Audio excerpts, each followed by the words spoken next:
Amelia is so distinct from any of the other films that you've done before. What was it that made you sort of sit up and your eyes light up and say, this is something I have to do now? Well, every time I make a film, I try not to repeat myself. It has to be new, it has to be scary, it has to be challenging. And I really wanted to make an epic tale about the epic life of this woman who refused to give up her fairly insane dream of flying around the world in the 20s and 30s, in a way, a dream that not many people had, and also one that she achieved, tragically or otherwise. And what was interesting to me about her was that she had because there are 16 hours of newsreels that exist on the real Amelia, and I studied them before I could ever accept such a film. And what was intriguing was, while she had her eyes on this dream and this prize, that she had also a great humility, which is a rare trait to see.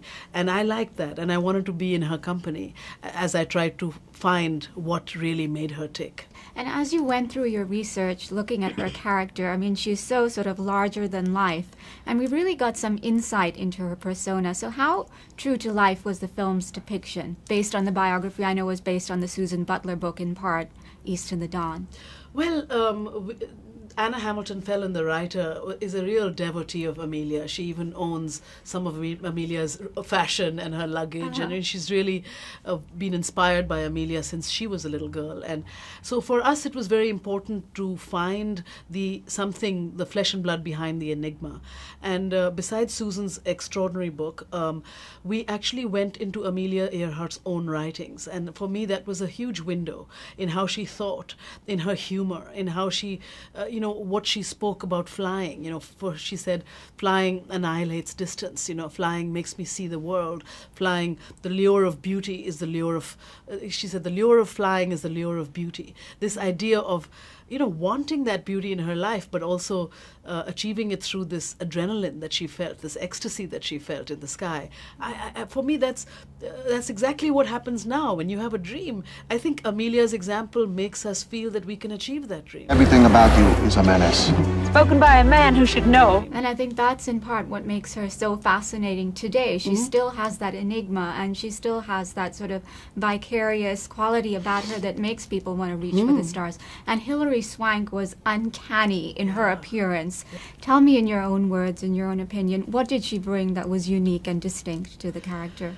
Well, Hilary is a consummate actor, we all know that, but she spends weeks really in the process of finding who the character is that she's playing, and it is quite interesting and iconic to play someone who has lived, who people know about. So Hilary was very sure, as I was too, to really go to the authentic source as much as we could. Her trailer was lathered in images of Amelia. There are many to be seen in any case, and she constantly had in her ear the iPod of this, Amelia really speaking, the recordings we have of Amelia. Often in the directing, I would say, Hill, a little less Amelia, please, I want to hear that. But the beautiful thing about Hilary is that she takes all this accoutrement, the freckles, the hair, the burnished skin, the jodhpurs, all of that, but then it becomes just part and parcel of her. It's not something that she aspires to become Amelia. She is Amelia. It's bizarre and beautiful, and of course she's an actor, so it's about fine-tuning such an extraordinary actor. So Amelia was always known to be not hysterical, self-possessed, even in the act of crisis, in a moment, and Hill would play her that way, but also we would, go much further, because to imagine that you're seeing your own death is a very terrifying thing. And to see it sort of culminate on the big screen in this way, and to hear so much positive buzz about this film. The early word is it's award bound. How does that make you feel personally? Oh my goodness. Well, I try to practice detachment, but it's hard to practice it.